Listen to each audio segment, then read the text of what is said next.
Pagdating sa pagbibigay, para bang pressure na pressure tayo. Okay? Tingnan muna natin ito. Kaya gusto kong title natin ngayon ay huwag kang magbigay. Bakit? Madalas kasi, uy, magbigay kayo! Diba? So ngayon, pag-usapan natin, huwag kang magbigay. Kasi nga, katulad ni Confucius, wala kang gagawin. Okay? Okay po ba yan? Makikinig na tayo. Mukhang interesado. Huwag tayo magbigay. Pero hashtag, give generously. Bakit? Parang may pagtatalo kasi. Pero tingnan muna natin.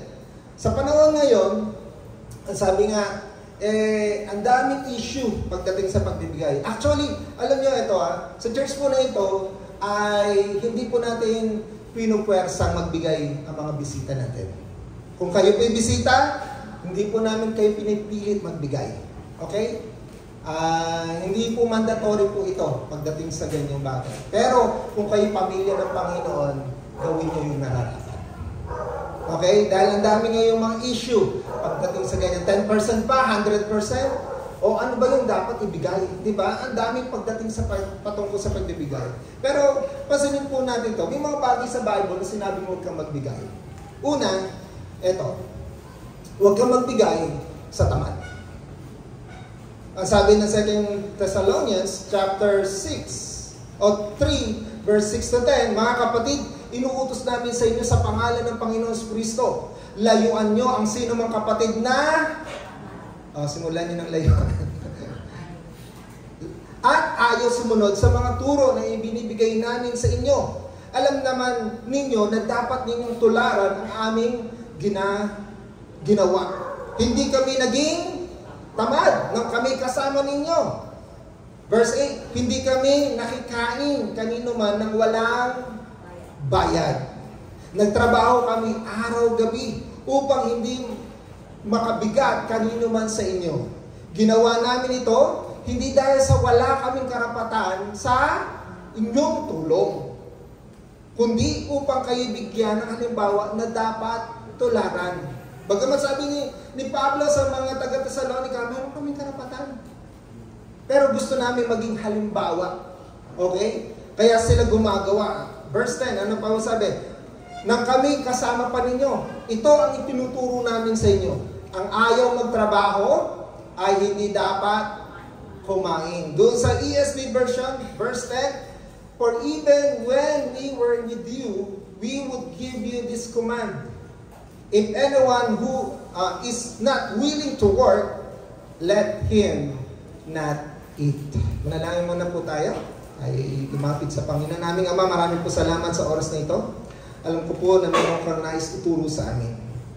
Especially today na nais mo na magkaroon ng breakthrough sa aming mga finances. Father God, we ask for your Holy Spirit na patuloy na kumilos magturo sa aming Panginoon. As we sit and listen to your word, Lord God, hayaan mo nga po na maiyayag mo, marinig namin ng malinaw kung ano ang nais mo. Give us a teachable heart. Ano mang mga bigatin, ano mang mga problema, Lord, inibigay po namin ito sa trono ng iyong biyaya, O Diyos. Kung ano man ang mga pinagdadaanan namin sa bawat sitwasyon namin ng aming buhay, Panginoon, ibinibigay po namin ito sa iyo. Sinusuko po namin ito sa iyo.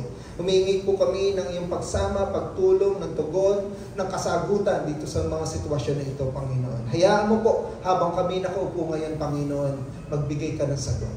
Hayaan niyo po na habang nakaupo kami ngayon, Panginoon, bigyan mo kami ng direksyon kung ano yung dapat namin gawin.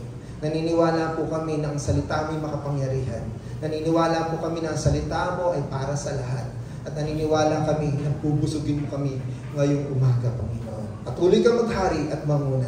May tago ako sa iyong likuran at kayo ang mahayag. In the mighty name of Jesus we pray. Amen. Amen.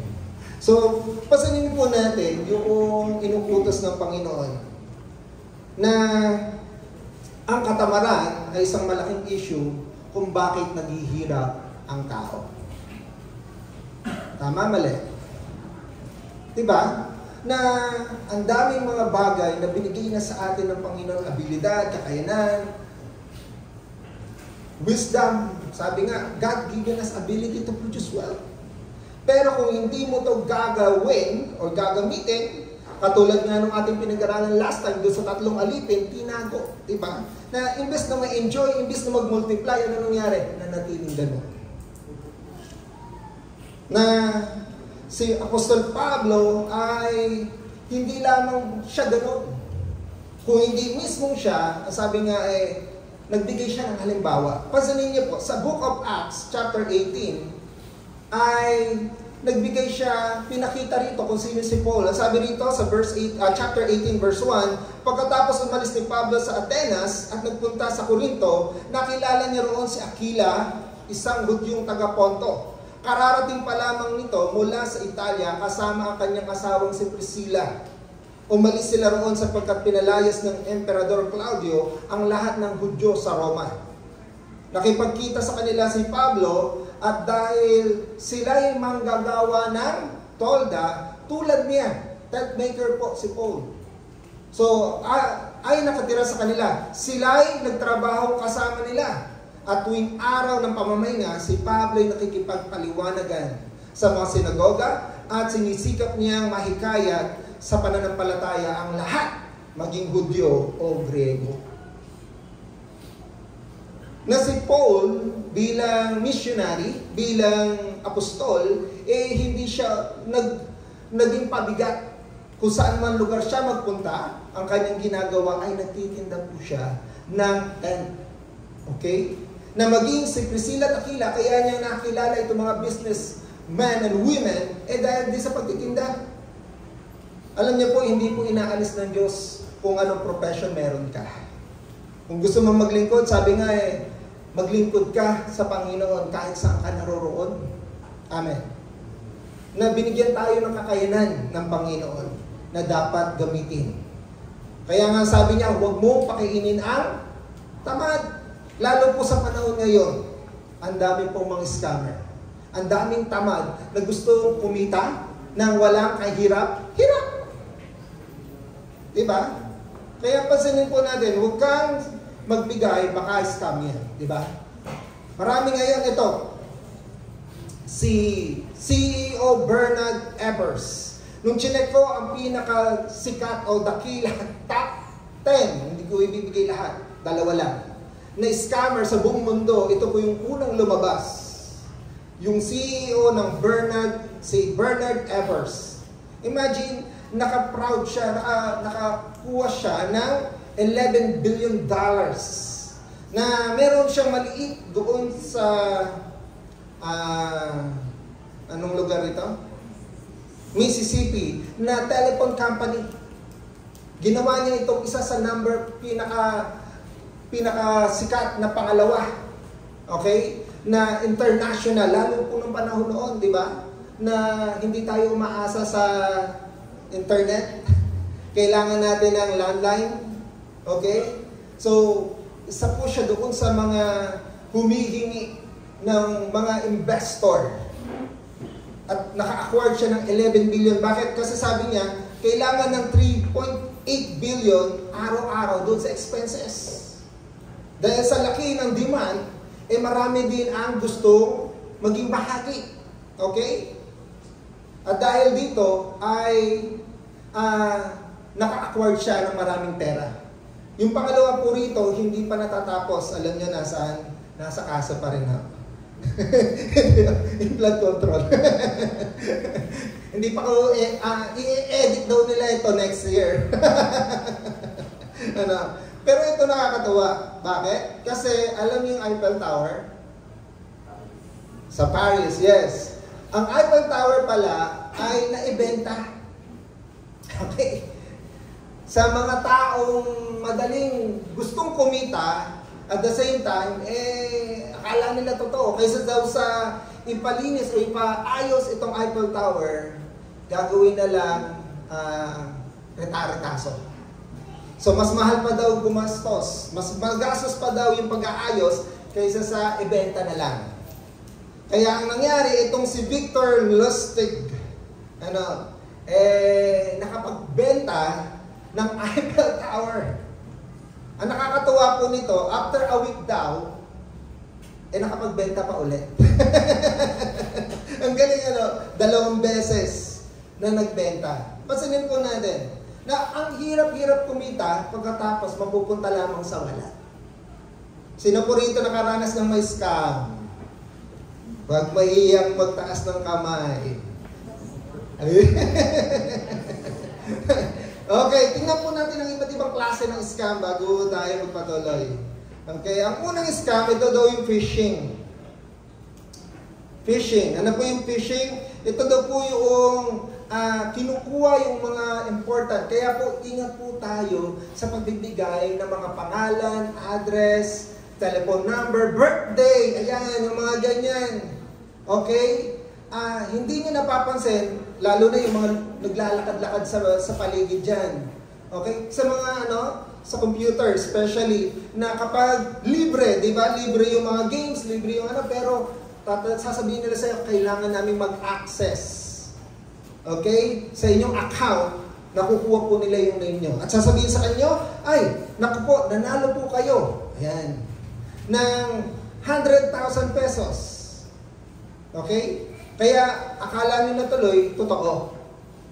Katulad noon, sino ba yun? Ay, huwag ka nang sabihin. Na siya daw ay nanalo sa Itbulaga. Kailangan niya ng GCash number. Pati PIN number, hiningi. Ibinigay naman dahil tuwan-tuwa, 100,000! Diba? Walang kahirap-hirap ayun. Limas ang GCash. Okay? Phishing, yung tawag yan. Buying and selling. Scam. Na ito yung nagbebenta or yun nga, bibili ng mga property or something na sasabihin sa inyo, napakamura. Naalala ko noon sa Bagak, meron mo tayong church dyan na ang laki ng issue. Kasi merong, hindi kapatiran, merong nakabili daw, tuwan-tuwa, ang mura-mura daw ng lupang nabili nila. Pagkatapos, nung kanilang hinanap kung saan ang location, alam niyo kung ano? Yung plaza ng Bagak. Totoo po. Grabe. Diba, akala natin, okay na, nakamura tayo. Buying and selling. May mga small time yan. Ano yung small time yan? Yung mga nagbibigay ng letter pa. Magbebenta ng pastillas. Sasabihin, pampa-college po. Diba? 10 taon na, pampa-college po. Siguro nagdo-doktor yun, 10 taon na nagtitinda, pampa-college po sa pag-aaral. Baka nagdo-doktor ho yun ng kanyang major, business management.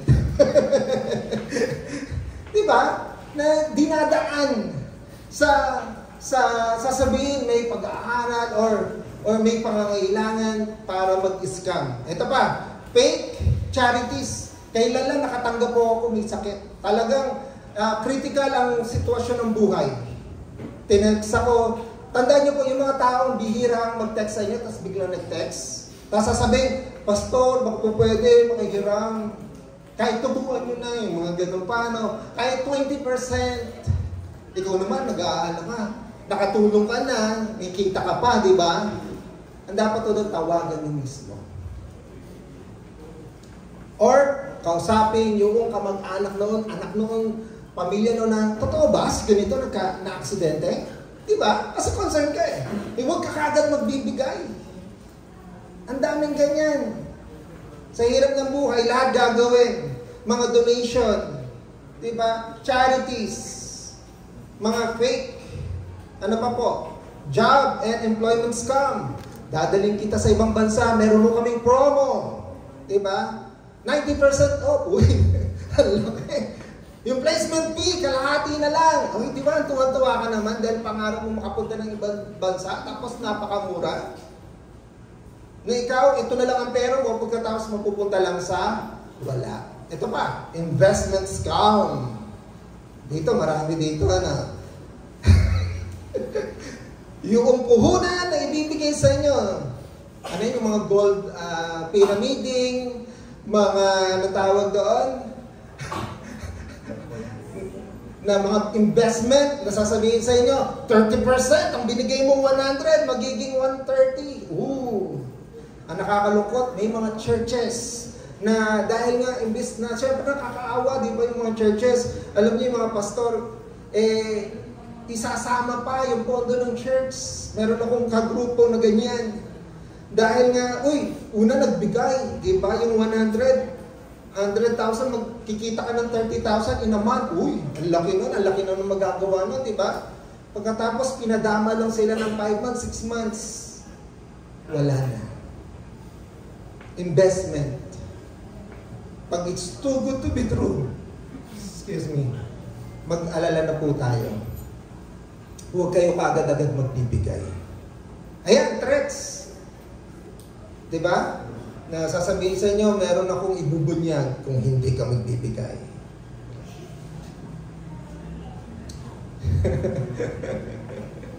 Ipapakita ko yung dati mong picture. Dating! Nako, meron din ganito. Akala natin ganyan-ganyan lang, dating and romance. Sa Pilipinas po ito. Chinek ko po itong mga scams sa Pilipinas. Ito po yung mga number 1. Lalo na sasabihin, mga taga-ibang bansa, mga foreigner. Di ba? Ito mahabang process to. Hindi ito basta-basta 1 buwan, 2 buwan. Nagte-take ito ng taon na akala mo, bilib na bilib ka na sa kanya, paniwalang-paniwala ka na. O sige, magkikita tayo, bigyan mo ako pamasahe. Ay, kapos yung pamasahe ko, pwede ba i-share mo yung kalahati? Papakita sa iyo yung kanyang property, ito yung mana ko, ito yung ari-arian ko, pagkatapos, papakasal tayo. Sarap. Diba? Pagkatapos, ito na. Kaya nga po, ingat po tayo ngayon. Bigyan nawa tayo ng wisdom ng Lord. Amen. Na kung paano maging mabuting katiwala sa mga biyaya na ating natatanggap. Hindi lamang po yan. Ito, mas matindi. Si Barak. Barak Jaim. Isa po siyang Indiano. Na world riches beggar. Imagine nyo, meron siyang worth $1 million. At ang kanyang trabaho ay mamalimos. Na itong tao po nito, dito po sa India, nagpupunta siya doon sa financial capital.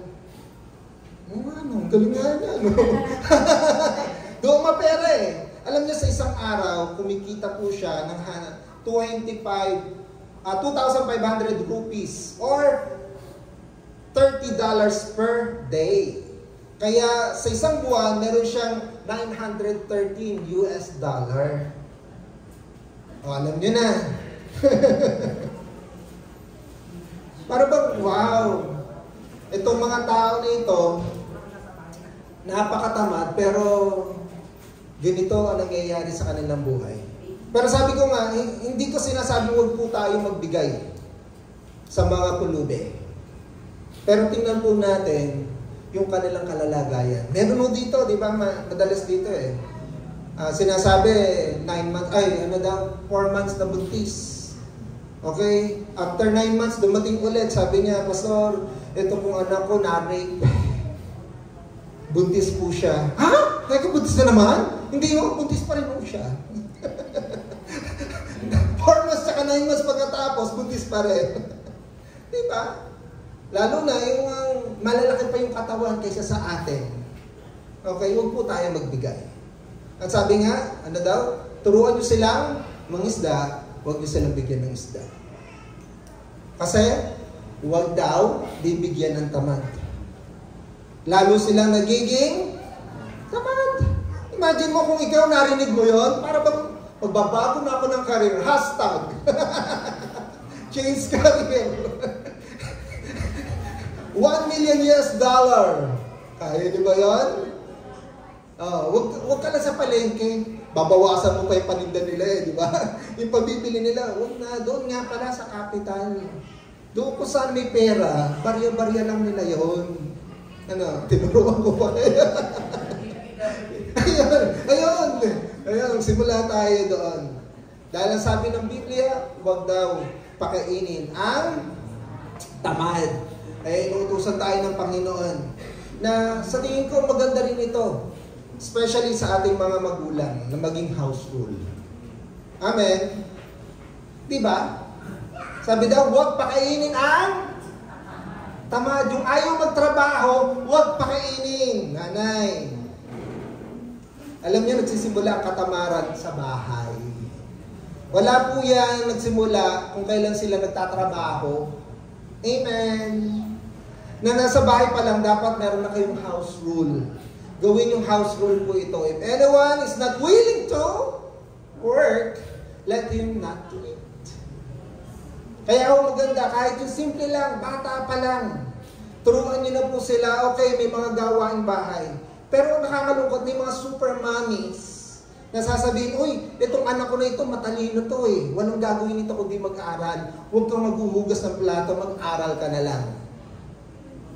Amen. Aray. Baliktad yata. Dapat po sino yung matalino, dapat siya yung mas maraming gawaing bahay. Matalino mo siya eh. Napasin niyo yun? Na binibigyan tayo ng order dito na bilang mga magulang, turuan po natin yung ating mga anak. Yes, may panahon, pero alam niyo, ayan yan. Kahit din sa mga simpleng mga babies or mga 1 taon, 2 taon, di ba? Yung pag-clean up, trabaho po yan. Tinuturuan niyo na po sila magtrabaho. Hindi, sige, para kang dakilang alalay. Ngayon, lumaki. Hanggang ngayon, dakilang alalay ka pa rin. Diba? Na kapag hinayaan natin yung ating mga anak na tayo lahat ang gumagawa, pagdating ng huli, kawawa po sila. Hindi marunong magluto, hindi marunong sa gawaing bahay, mapalalaki o mapababae. Okay? Hindi yung, uy, babae yan o lalaki yan, walang gagawin yan. E paano kami? Puro lalaki. Diba? Na sabi nga po, ang kamay na tamad ay tiyak magdaraho. Ngunit magbubunto ng yaman ang kamay na masipag. Amen. Gusto mo na pagpapala? Simulan mong magsipag. Sabi mo sa katabi mo, bawal ang tamad. Amen. Sa bahay, bawal ang tamad. Huwag lang yung masipag sa pag-aaral. Tama po yun. Maging masipag sa pag-aaral, pero maging masipag din sa lahat ng bagay. Okay? Kasi iniisip lang nila, oy, kapag nag-aaral ako ng mabuti, ganito mangyayari sa akin, ganito. Pero ano ba yung practice mo sa bahay? Ayan, ang daming tinamaan. Okay? Saludo po ko sa mga masisipag mag-aral. Pero dapat, kung paano ka naging masipag mag-aral, dapat masipag ka din sa bahay. Amen. Amen. Diba? Nakita nyo, yung mga pastor po natin dito ang sisipag. Yung mga nagtatrabaho po yung mga pastor natin dito. May mga kanya-kanyang negosyo. Yung mga leaders po natin, mga nagtatrabaho. Merong panahon para sa Panginoon, may panahon para sa pagtatrabaho. Amen? Dahil ayaw ng Diyos ng tamad. Huwag mong bigyan ang tamad. Pangalawa, huwag kang magbigay ang sabi ng sakit. Huwag kang magbigay ang sabi ng sakit. Last week, tinalakay po ni Pastora Grace yung ating breaking financial stronghold. Amen. Naalala niyo pa po ba yun? Na ito yung mga kaisipan ng mga taong gapos patungkol sa pinansyal. Ano po yung una? Ang isipan nila, I always be broke. Lagi akong kulang, laging hindi sapat. Diba? We grow up poor. It runs in the family. Na ito na, mahirap lang ako, hindi na ako magpapakasipag, okay na to. Dahil ito yung buhay talaga namin. Kapag kinugat mo yung lolo niya, tambay. Diba? Ang nanay niya, tambay. Kahit isang tupa. Hindi ko minamasama yung iba, okay? Pero iba kasi yung para bang okay na sa atin ito. Kasi para bang nagbigay katulad nga noon, yung nagbigay ang Diyos ng napakaraming talento pagkatapos hindi mo ginagamit. Yun kasi ang masakit nun eh. Para bang nagbigay ka ng kakayanan o ng puhunan sa iyong anak pagkatapos nakatago lang. Okay? So, God doesn't want me to have money. Kaya okay lang yun, okay na ako sa ganito. Kasi Diyos naman, para bang kapag ikaw yung mas mahirap, mas banal. Yun ang mga kaisipan ng araw. Na kapag ikaw yung mayaman, para kang napapalayo sa Diyos. Pero kapag tinanong mo, sino ba si Abraham? Ano sabi ano pangako ng Panginoon kay Abraham? I will bless you so that you will be a blessing. Diba? Na pagpapalain kita upang maging pagpapala ka. Yung nagpahiram ng tomb, ng kabaong, ay hindi kabaong, ng sementeryo, libingan kay Jesus, si Joseph. Diba? Kung may hirap po siya, wala po siyang maipapahiram sa Panginoon. Wala siyang maibibigay sa Panginoon. Hindi po kasalanan ang maging mayaman. Ang kasalanan, maging sakim ka sa pera. Diba? Na ito yung nagiging stronghold sa iyo. Na hindi ikaw ang may control, kundi yung pera ang kumukontrol sa iyo. At ito yung pagiging sakim. Diba? Kaya nga sabi ni Pastora last time, these aren't just thought, they are become habits, decision, and bondage. Yung mga kaisipan na ito, hindi lang ito kaisipan. Itong mga kaisipan na ito yung magbibigay sa iyo ng habit. Na dahil okay lang ang mahirap, ayaw sa akin ng pera, magsisikap ka pa ba? Hindi na, okay na yan. Magiging decision mo yan sa buhay. Nakaka-apekto yan sa ating pagdidesisyon na ginagawa araw-araw. At higit sa lahat, nagiging bondage tayo dito. At ang nakakalungkot, meron kang mga financial problem or pattern na nagiging generational na naipapasa natin sa ating mga anak. Di ba noon, yung mga magsasaka, madaling araw pa lang gumigising na. Sayang gusto mo, gigising ka. Di ba sabi nila, uy, bawal ka sikatan ng araw. Kasi mainit na kapag nagtrabaho ka. Tingnan niyo yung mga anak na magsasaka. Nakakapasa. Naipapasa ito. At yung pagiging greedy, isa po iyan sa napakalaking epekto sa buhay ng isang tao o yung pagiging sakim. Kapag dinefine po natin, ayon sa biblical definition ng greed, ang sabi rito, a strong and selfish desire for more, often related to money or power. Na kapag sinabing sakim, ito yung pagnanasa. Okay? Ito yung selfish desire na hindi ka kontento doon sa meron ka, kundi hihigit pa doon. More pa ng more. Okay? Ano yung kanta ng ano? Les Miserables ba yun? Never been enough? Or never be enough? Ay, Les Miserables. Silence pala. Diba? Hindi sapat. Kanina kinakanta natin, ang Diyos ay sapat. Amen. Na merong kasapatan sa Panginoon.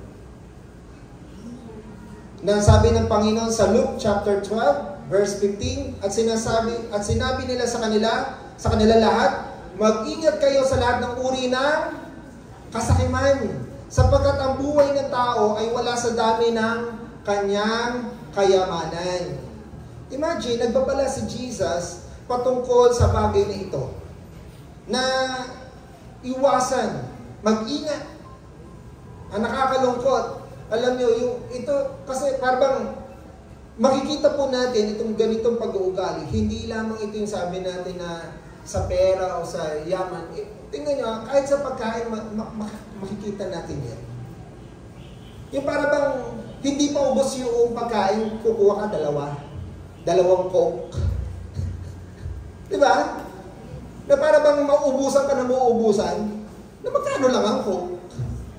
Magkano lang ba yung pagkain? Di ba yung para bang ganon? Na hindi pa ubos ang pagkain. Kumbaga, dahil nga para sa kanya, takot siyang magkulang, takot siyang mawalan, higit pa roon ang kanyang gagawin. Ang nakakalungkot, hindi pa ubos ang pagkain, may pabalot na. Di ba? Yun pa malungkot. Ang problema, wala na siyang kontribusyon, may pabaon pa. Bakit? Sabi nga, huwag magbigay, sabi ng Sakin. Kasi mawawalan siya eh. Magkukulong siya, bakit siya maglalabas? Sabi mo sa katabi mo, wala rito niyan. Amen. Wala rito niyan. Na we contribute. Hindi tayo nag-iisip na, uy, kulang. Dahil lang Diyos ang ating kasapatan. Amen. Meron at higit pa. Ang sabi nga po, ano nga ba yung antidote para sa pagiging sakim? Kung sinasabing ito daw ay financial pattern, nakikita kasi ito ng mga bata eh. Nakikita ito ng mga anak natin. How we handle, how to manage our money. Tama ba? Na sa mga simpleng bagay, simpleng sitwasyon, nandoon, nakikita nila at nadadala nila ito sa buhay. Kung yung mga bata nakikita kung anong ugali natin, sa kanilang paglaki, huwag kang magtataka kung bakit sila ganon. Kasi nga, tayo po yung kanilang halimbawa. Kaya nga kung ayaw niyo po itong maputol, huwag po kayo magbigay. Amen? Diba? Huwag kayong mag-share. Kahit sa family gathering niyo, basta tumanggap lang kayo ng tumanggap. Si Abri, meron mo siyang kataga.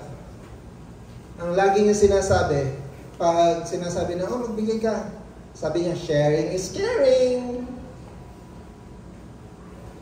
Diba, ang sarap ng ganun? Na nakikita na ng mga bata na itong sa mga simpleng bagay, at the very young age, masarap pala magbigay. Hindi ako mawawalan. Diba? Na doon sa mga simpleng bagay, pwede nating sa tithes and offering, sila yung paghulugin nyo. Diba? Nakikita nila, ay, daddy, ano to? Ayan, offering natin para sa Lord. At the very end, si Papa ganun eh. Bibigyan kami ng budget, magtabi na kayo, pang-offering nyo. Hindi ko kayo bibigyan. Bakit? Tinatrain niya kami. Na kung paano mag-manage ng pera. Na yung 1 week na baon namin, ibibigay sa amin. Lagi kong sinasabi ito. Para, alam mo, at the very young age, kapag naubos mo kagad yan, ng Webes pa lang, nganga sa Biyernes. Hindi ka pwedeng bumalik.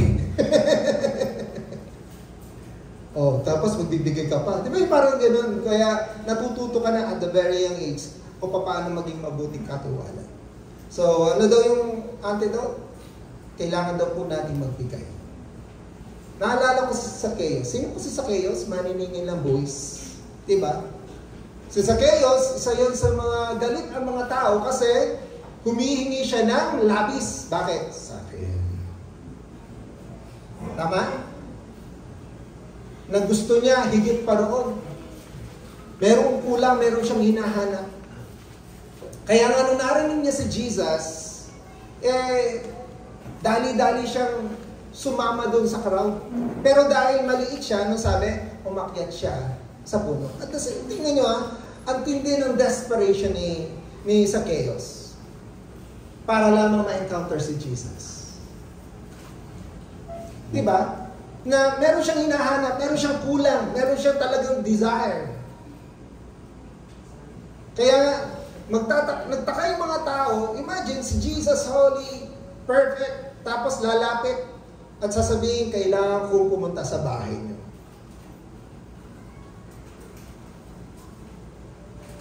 Sino tayo, di ba? Para lapitan ng Panginoon. Para bigyan ng oras ng Panginoon. Pero hindi. Noong nakatagpo ni Zacchaeus, si Jesus, anong sabi niya sa verse 8? Ang sabi doon, tumayo si Zacchaeus, sinabi kay Jesus, Panginoon, ipamimigay ko po sa mga mahihirap ang kalahati ng aking kayamanan. Grabe, no? Mula doon sa pagiging sakim, mula doon sa pagiging it's not enough, di ba? Kailangan ko pang mag-acquire. Kailangan ko pang mag-acquire. Ang sabi ng Panginoon, ano sabi niya? Ang buhay ng tao hindi na kaya base sa yaman. Amen. Kaya nga po, nung na-encounter niya si Jesus, sabi niya, Panginoon, ito palang hinahawakan ko na ito.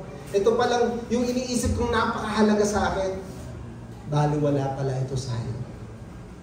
Ibibigay ko yung kalahati. At kung meron akong nadaya ilang beses, grabe. Kapag tinuloy niya to, walang matitira sa kanya. Amen. Pero kagandahan, nagbagong puso niya, nagbagong pananaw niya, nakalaya siya sa pagiging sakit. Diba? Na ngayon alam niya na ang Diyos ay kasapatan. Yung hinahanap niya noon, nakala niya magsusustain, magpupuno doon sa kanyang desire. Kasi di ba yung Greek selfish desire, to acquire more. Ngayon baliktad, I want to know you more. Di ba? Yung kumbaga dati, itong financial, physical, material, ito yung lagi niyang gusto eh. Pero nung namit niya si Jesus, naunawaan niya kung ano yung tunay na mahalaga. At si Jesus ay sapat na. Amen. Palakpakan nga po natin ang Panginoon. Sabi nga sa Kawikaan 11:24-25, ang taong mapagbigay ay lalong yumayaman, ngunit naghihirap ang tikom ang kamay. Ang taong matulungin, sasagana ang pamumuhay. Ang marunong tumulong ay tiyak natutulungan. Imagine, alam niyo po, ang taong sakit, sila po yung pinakamalungkot na tao. Alam niyo kung bakit? Kasi, meron na sila, feeling pa nila, wala. Ang lungkot to na. Diba? Ang feeling nila, meron silang mga kaibigan, pero ginagamit lang sila. Diba? Hindi ka masaya noon. Naakala mo lahat ng mga lumalabas sa'yo, kawalan. Ito na naman, pupunta na naman sa akin dito para mangingi. Di ba yung mga ganon? Hindi, uy, mga kaibigan mo, tara, enjoy natin. Hindi. Kaya sila yung mga pinakamalungkot na tao. Kaya nga ito si Zacchaeus, nasa kanya na lahat eh. Di ba? Pero nung nalaman niya marami akong pera, hindi naman ako masaya. Wala namang tunay na kaibigan. Mga kamag-anak ko, ganun din. Di ba? Pero nung nakita niya ito, sabi niya, baliktad. Yung mga tikopang kamay, lalo naghihirap. Akala nila, di ba, walang mababawas eh. Madadagdagan pa nga dahil kumikita sila. Pero hindi. Bawas ang kasiyahan, bawas ang kapayapaan, bawas ang buhay. Kaya nga sabi sa yun sa mga deadly sin yung greed. Kasi buhay ka pa para kung patay. Dahil hindi ka masaya, hindi ka kontento. Amen. Ano ulit? Huwag daw magbigay ang sabi ng sabi mo sa katabi mo, hindi ako yan. Amen. Pangatlo, ang bilis natin ha. Huwag kang magbigay, hindi yan sa inyo ng Diyos. Sino po rito naniniwala na dinisenyo ka ng Diyos di lang basta tumanggap at magbigay? Amen. Na hindi ka lang basta tumatanggap, kundi ikaw din ay magbibigay pa rin. Di ba ang sarap yata ng tumatanggap? Gusto natin yan. Di ba halimbawa, listahan ng mga makakatanggap ng ayuda. Di ba nagagalit ka kapag hindi ka nilista? Amen. Nagtatampo ka pa nga eh. Bakit wala pangalan ko doon? Pag libre, gusto natin, pasok. Pero paglabas, listahan ng mga magko-contribute. Ay, absent ako niya. Ano yun? Hindi ako kasama dyan. Pero tingnan niyo po ito. Sino po rito? Sige, ano muna natin? Hindi ka naka-design na tumanggap lamang at hindi nagbibigay. Sino po rito ang umiinom ng tubig, pero hindi umiihi? Delikado yan. Lalo ito problema namin kay Abri eh. Kaya ngayon, tuwan-tuwa kami. Sino rito kumakain? Magano kumain? Ang sarap niyan. Pero hindi, huwag nyo nang tuloy. Sino po? Delikado po yan, unhealthy. Ibig sabihin, dinesign tayo to give and take. To take and to give. Ito pa, mas matindi. Subukan nga po natin mag-inhale. Inhale pa ulit. Inhale pa ulit. Kaya nyo? Nang hindi mag-exhale? Hindi. Bakit? Kasi we are designed to take and give. Pero bakit baliktad yata? O bakit hindi yata ito nangyayari? Amen. Kaya kapag hindi ito nangyayari, ibig sabihin unhealthy. Delikado yan. Amen. Diba? Kumbaga, dinisenyo tayo ng Diyos sa ganito. Na hindi lang mag-take, kundi mag-give. Sabi nga, sa Luke chapter 6:38, magbigay kayo at kayo'y bibigyan din. Hustong taka, siksik, liglig at umahapaw ang ibibigay sa inyo sapagkat ang panukat na ginamit sa inyo sa iba ay siya rin gagamitin panukat sa inyo. Turo po ito ng Panginoon patungkol sa pakikisalamuha sa tao.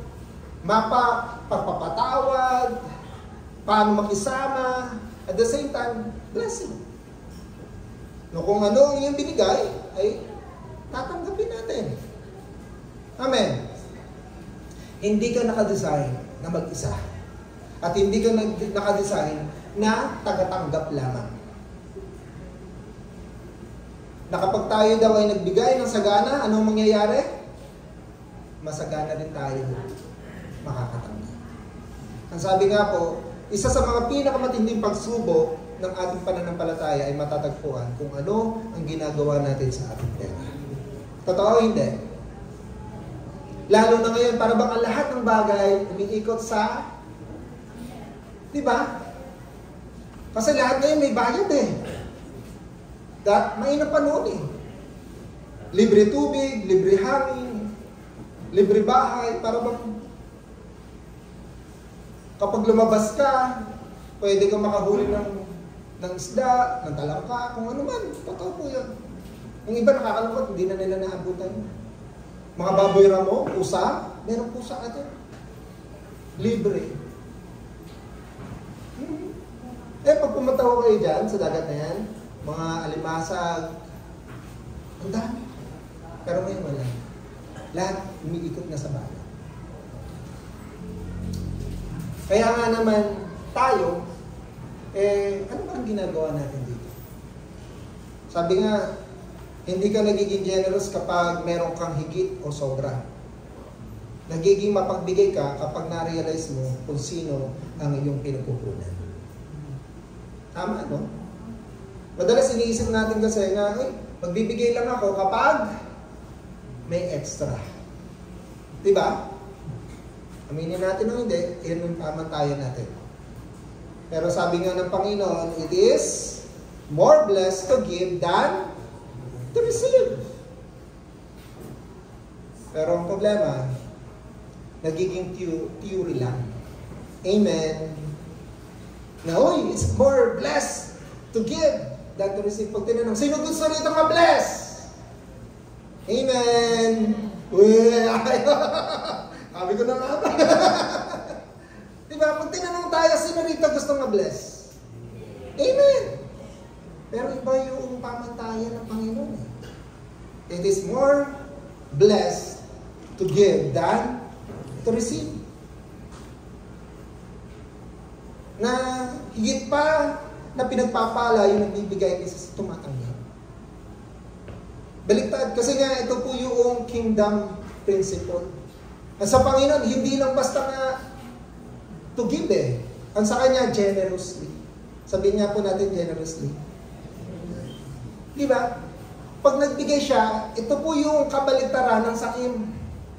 Kung paano generous yung pagtanggap ng sakim. Diba? Gusto niya, sobra-sobra eh. Higit.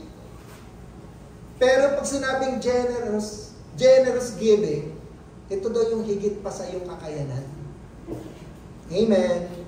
Ito na naman tayo. Akala ko ba huwag kang magbibigay, pastor? Nananahimik na pagdating sa bagay nito. Pero, alam nyo, ito, totoo po. Natutuwa po ako ngayon sa mga kapatid natin pinagpapala ng Panginoon. Ilang taon na po ako dito, nagsimula tayo, talagang yung mga kapatiran na talagang nagtatricycle, iba ngayon hindi na. Ibang nasa bangketa, ngayon meron ng mga pwesto. Yung kumbaga, ang sarap na dati tuk-tuk lang ang gamit, ngayon 4 wheels na. Di ba? Ang sarap makita. Natutuwa po ako ng ganun. Yung dating lumalapit sa iyo para manghiram, ngayon ikaw na lumalapit sa kanila. Di ba? Para bang ang grabe ang rule. Ang panalangin ko talaga, pagpalain po ang bawat isa. Totoo po. Kasi nakikita natin na generous ang Lord eh. Generous ang Lord. Ang daming pagpapala. Sobra-sobra talaga yung binigay niya sa atin. Kaya lang, ang nangyayari nga, yun nga po, nagiging bandage tayo. Nagiging bandage tayo ng mga bagay na ito yung nagpapadown sa atin. Kaya nga po, sabi ko, gawin natin tong series. Yung breakthrough sa finances. Kasi, yes, hindi lamang po material blessing ang gusto kong mangyari, kundi holistic na blessing ang maranasan ng lahat. Kasi sabihin na natin, yes, meron talagang moment eh. Meron tayong moment na nasa pinakamababang stage. Na doon dahil sa moment na yun, inaayos ka ng Panginoon, inaayos yung attitude mo, inaayos yung character mo. Paano na kapag ikay pinagpaala ng Panginoon? Paano na kapag inangat ka ng Panginoon, magbabago ba yung pakikipagtrato mo sa tao? Na porque ngayon, hindi ka na nakatira sa kakarag-karag na bahay? The same pa rin ba yung taong yun, tsaka ngayon, na kung pagpapalain ng Panginoon? Kasi ito yung kingdom principle eh. Na gusto ng Panginoon na iangat po tayo talaga. Kasi ang Diyos nagbigay na. At marami sa atin nakatanggap na noon na sayang lang. Hello? Ang dami sa atin. Ayun nga, na-scam, napunta sa sakit, napunta sa ibang bagay. Ang dami, ang dami. Kapag binalikan mo yung ginagawa ng Diyos, ang daming mga bagay na ginagawa na. Sabi nga po ng 2 Corinthians, last time yung pinag-usapan natin, remember this, whoever sows sparingly will also reap sparingly. And whoever sows generously will also reap generously. Sa Tagalog, kung ito ang ibig ko sabihin, ang nagtanim ng kakaunti ay aanin ng kakaunti. Ang nagtatanim ng marami o sagana ay aanin ng sagana or marami. Na hindi pa rin nababago yung prinsipyo ng Panginoon. Hindi pa rin nagbabago. Ang sabi nga po, giving isn't loss, it's sowing. Na kapag may ginagawa tayo, yung mga ginawa natin noon, it is kind of giving. Na ngayon, inaani po natin. Sabi nga, you don't give to decrease. You give to multiply. Amen? Natandaan po natin, yung mga ginagamit, ayan, yung mga kapatid po natin na nagpapagal sa ministeryo, nagbibigay ng oras, ng talento, yung mga tumutugtog po rito, wala po yung allowance. Nagbibigay po sila ng talento, ng oras, ng allowance sa Panginoon. At lagi na lang. Kayaan nyo na dyan yun. Pero, it's not decreasing. It is multiplying. Amen. Alam niyo po ba itong halaman na ito? Talinum. Sino po nakakalam sa atin? Yan po yung tinatawag na Philippine salad or spinach natin. Yan po yung may bulaklak na... Alam niyo po ba yung talinum na yan? Ni-research ko, rich in nutrients, good in source of vitamin C, vitamin E, omega, fatty acid, calcium, magnesium, fiber. Sa mga hindi natutunawan, support digestion. Sa mga may problema sa puso, yung heart problem, maganda po yan. Weight management, low in calories, bone health, yung mga mahina ang buto, Then, support the liver. Okay? Isa po ito rin antioxidant properties na meron. So, ibig sabihin, grabe pala itong halaman na to. Ito po yung sa ating paminsan ornamental o ginagawa nating mga halaman na nagbubulaklak. Meron po akong dala niyan, marami. Pinatay nga ni ate, kaya pinkukuha ko na. Gusto ko pong i-bless kayo. Alam niyo kung bakit? Tingnan niyo to Ang daming mga, ako dati si Malunggay, Malunggay pastor. Pati sinigang, malunggay, lahat nilalagyan ko ng malunggay. Isa po yung malunggay sa magandang At the same thing, ito. Pero yung malunggay, hindi nyo nakakain ng hilaw. Mapait, diba? Pero ito kaya nyo kainin ng hilaw. Ginagawa po itong salad. Pwede nyo balian, pwede nyo lagyan ng itlog, ng asin ng kamatis, salad. At alam niyo po ba, nakita niyo yung dalawang picture. Binigyan ko kayo ng halimbawa. Tingnan niyo po yung picture. Ano yung napansin niyo? Pareho po yung talilong. Ano napansin niyo? Yung isa, parang presyo yan. yung isa, ilan ang suhay o yung puno? Sanga. Isa. Yung isa, ilan? 4. Ayun. Tinalbusan. Sino rito gusto isa lang? Huwag ka magpatalbos. Huwag ka magbigay. Mananatili yung isa. Amen. Halaman na lang po yung kangkong, di ba? Kangkong, kamote, talbos ng kamote, anything. Sa puno. Mulberry. Grapes. Bakit niya pinuprune?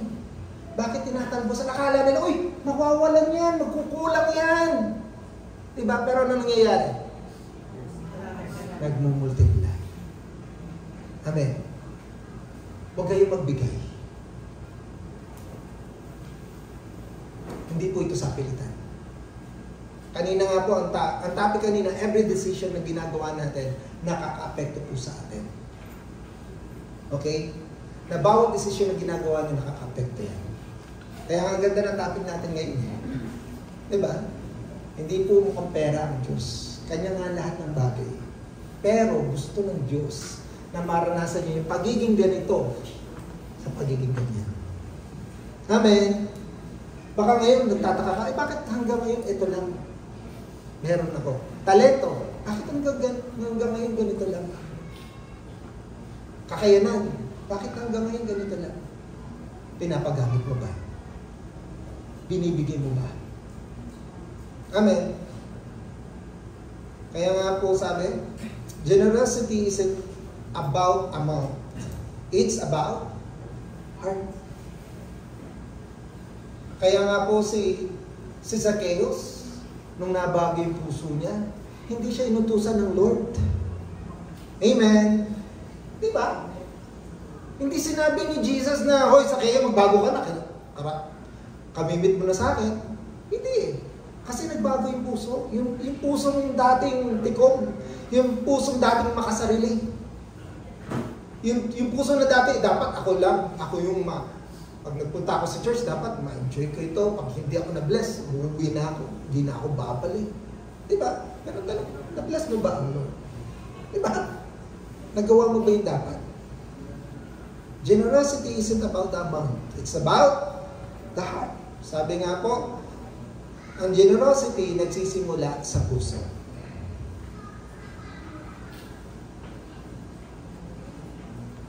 Tama to eh. When people feel love, giving is the natural response. Totoo, hindi. Na, ito na lang. Huwag naman sana mangyari. Diba? Yung mahal mo sa buhay, kailangan ma-hospital. Sarado lahat ng hospital. Meron lang doon sa pinakamahal na hospital na pwede siya. Gagawin mo. Tama? Hindi mahalaga sa iyo yung pera. Mahalaga sa iyo, mabuhay siya.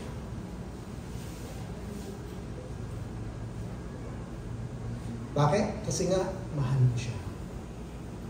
Ito ang kagandahan. Ang Lord, we cannot outgive God. Ang sabi nga, for God so loved the world, di ba? He gave His only begotten Son. Kumbaga, ang Diyos, siya yung Diyos na mapagbigay. Ayan, ito lang, yung talilom lang na yan. Napakasimple, di ba? Nung create niyo yung mundo, lahat binigay na sa atin. Ang tanong, kinakain niyo ba? Mas gusto niyo pumunta sa fast food. Tama? Mas gusto niyo kumain ng french fries kaysa kumain ng, ano kami, kambing, kakain ng mga gulay-gulay. Tingnan niyo, yun, namahalan ka na, nagkasakit ka pa. Amen. Ayan po, meron po akong dala dyan. Kumuha kayo ng kahit 4 na piraso, itanim nyo, wala ho kayong sasabihin nyo, ay pastor, nangungupaan na ho kami, wala ho kaming lupa. Kumuha kayo ng bote ng soft drinks. Ayan, ito tabi nyo ito, lagay nyo ng isa. Mabubuhay po. Hindi siya maselan. Araw-araw ho, meron ho kayo. Napakadaling patubuin. Kaya niya magbigay.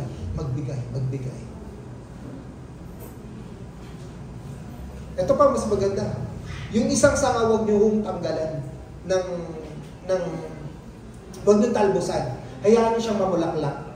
Kapag namulaklak mo siya, meron siyang magiging buto na ganito kaliit na hayaan niyo mag-mature. Kapag nag-mature na po, kunin niyo, ibudbud niyo po yung mga butong maliliit, sobrang liit.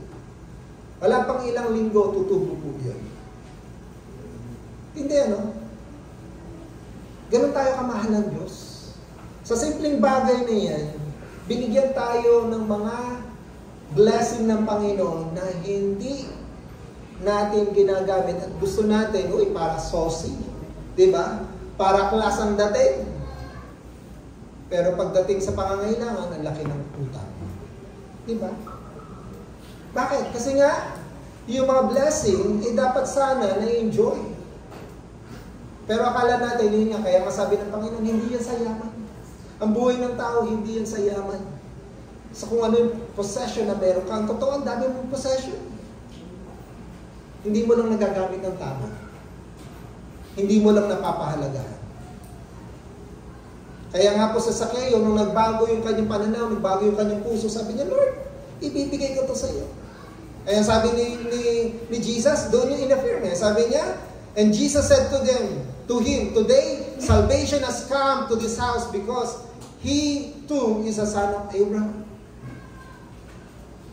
Bakit? Sino si Abraham? I will bless you so that you will be a blessing. He's the father of our faith. Diba? Nasa kanyang pananampalataya, sumunod siya.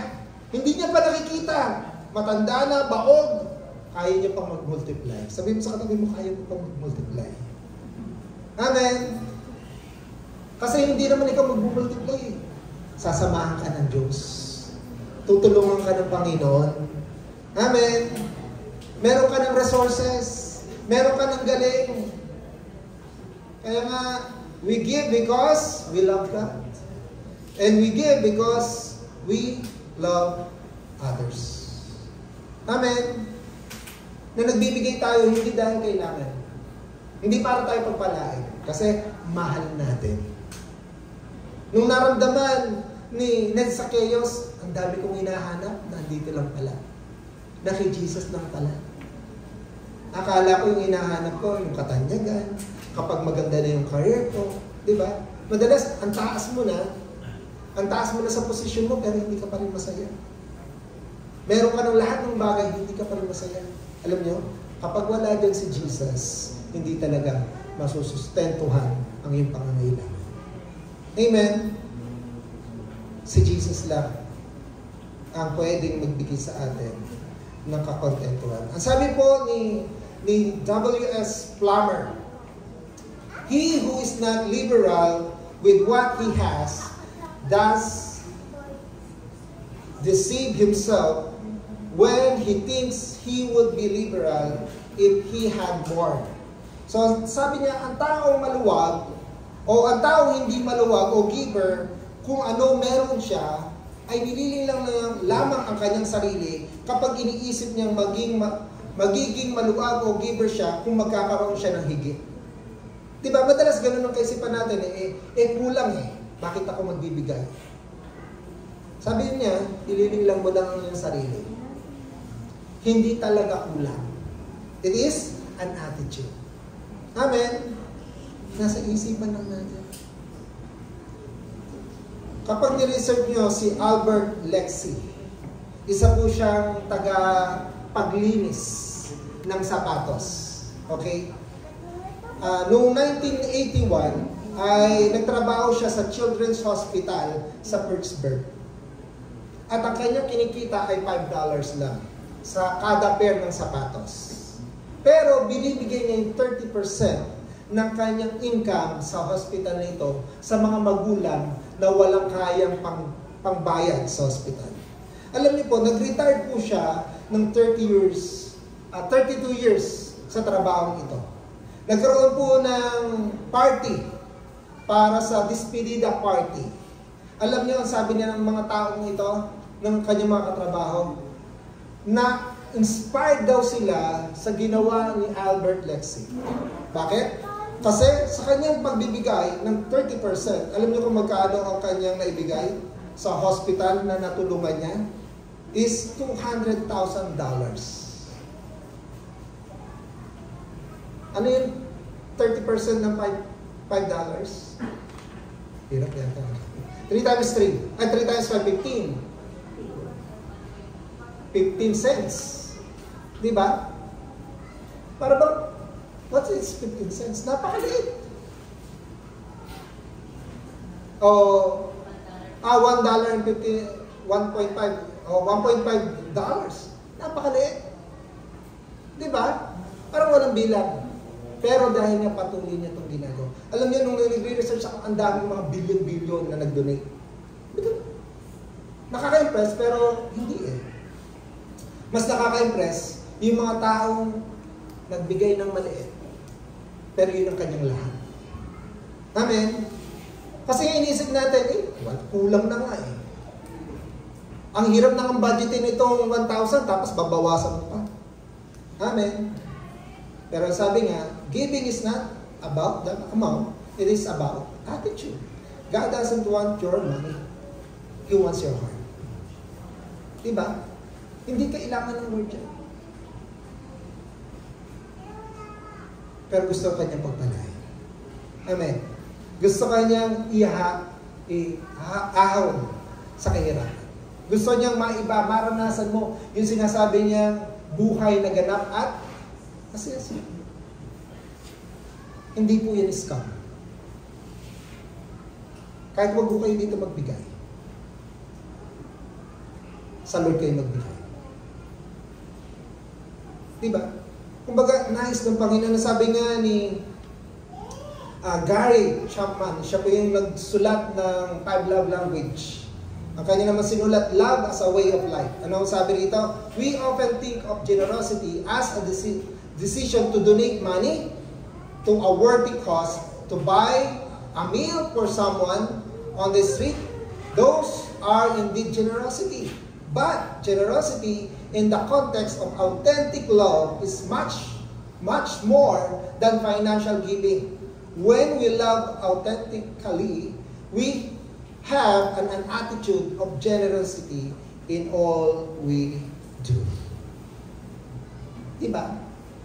Na kung talagang mahal mo, totoo yung pagmamahal mo, hindi lang po yan sa pagbibigay ng material, ng financial, hindi po. Sa lahat ng iyong ginagawa, magiging generous ka. Nawawasak nito yung pagiging sakit. Diba? Naipapamana mo sa iyong mga anak. Nagbe-benefits ang marami. Dahil nagsimula kang magtiwala sa Panginoon. Sabi nga, financial giving is not a financial issue, it's a faith issue. It's not about how much you have, but how much you trust God. Amen. Kung alam mo, kaya mag-multiply ang Diyos, hindi ka matatakot. Amen. Kung alam nyo, huwag na ho tayong lumayo. Pwede ko bang banggitin ang pangalan ng isa nating nanay dito? Ito po, si Nanay Julieta. balo po ito. Ang tindi ng ang mga ano sa Bible, di ba may balo din? Wala silang ibang inaasahan. Pero kapag tinarace nyo kung gaano ito ka-faithful magbigay, hindi po siya naghahanap, hindi po siya naghahanap, pero grabe ang Panginoon sa buhay niya, nakaka-amaze. Na kaya niyang ibigay yung higit pa. Opo. Na, kumbaga sa langit, sasabihin natin, ito yung mga taong binibigyan ng award ng Panginoon. Kaya nga po pagdating ng tithes and offering, siya yung gusto kong magsalita rito. Alam niyo kung bakit? Kasi siya mismo nararanasan niya.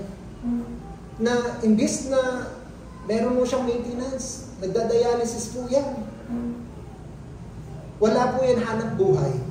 Pero grabe ang mag-bless ng Panginoon. Isa pa, si Nanay Pedela. Naalala ko po, siya po yung isa sa mga tumulong sa akin nung nag-aaral ako sa Bible School. Namamlansya lang po yun. Bali 50 pesos ang kanyang sweldo. Pero bibigay po siya sa akin ng 250 a month. 50 pesos. Hindi pa araw-araw yun. Grabe, no? 1995 that time. Malaking bagay po yun. Nung nag-aaral ako sa Olonga. Imagine, ito yung matatanda na sasabihin natin walang regular income, pero umaasa sa Diyos. Amen. At hindi nagpapabaya ang Diyos. Amen. Bakit? Kasi ang Panginoon, tapat siya sa kanyang pangako. Ang sabi nga po, huwag kang magbigay sa mga tamad. Huwag kang magbigay, sabi ng sakim. At huwag kang magbigay, hindi yan ang disenyo ng Diyos. Amen. Dinisenyo tayo ng Diyos para makita kung sino ang Diyos sa buhay natin. Kung paano ang Diyos ay generous, ganun din magre-reflect po ito sa buhay natin. Amen! Kung ikaw naniniwala ka, mapagbigay ang Diyos, ito'y magre-reflect sa buhay natin. Pwede po ba tayong tumayo? Pwede ba natin itong ideklara sa oras po na ito? Sabay-sabay nga po natin basahin. Mapagbigay ako dahil mapagbigay ang Diyos. Hindi ako natatakot sa kakulangan. Nagtitiwala ako sa kasaganaan ng Diyos. Nagbibigay ako ng may kasiyahan. Nag-aasik ako ng sagana. At nag-aani ako ng maligaya. Pinagpapala ako upang maging pagpapala. At nabubuhay ako upang magbigay. Manalangin po tayo. Ating itaas ang ating mga kamay sa Panginoon. Hallelujah, Jesus.